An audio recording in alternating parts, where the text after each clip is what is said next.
Si Ingrid a choisi le BTC, c'est parce qu'elle a conscience que dans un pays tropical comme la Côte d'Ivoire, où il fait très chaud, c'est le matériau idéal pour vivre dans de bonnes conditions. Nous, ce qui nous intéressait, c'était vraiment le côté écologique, déjà dans un premier temps, parce que je m'étais Mhm. renseignée sur ce type de matériaux qui permet notamment un gain en termes de prix, déjà pour commencer, et surtout en termes d'écologie. Nous, même si on vit en Europe, on reste très connecté à nos origines, à notre terre. Donc déjà, c'est un matériel qu'on retrouve en grande quantité en Afrique, donc ça, c'est très important pour nous.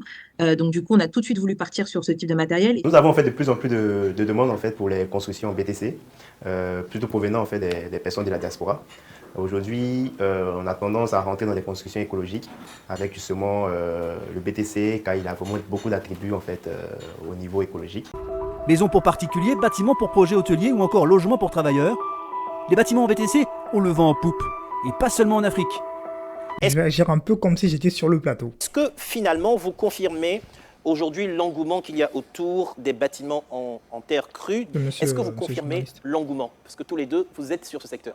Et aussi les débats sur le plan national comme international aussi, de plus en plus on en parle. Je reviens même encore de New York où il y avait le GIF qui est la Journée internationale des femmes.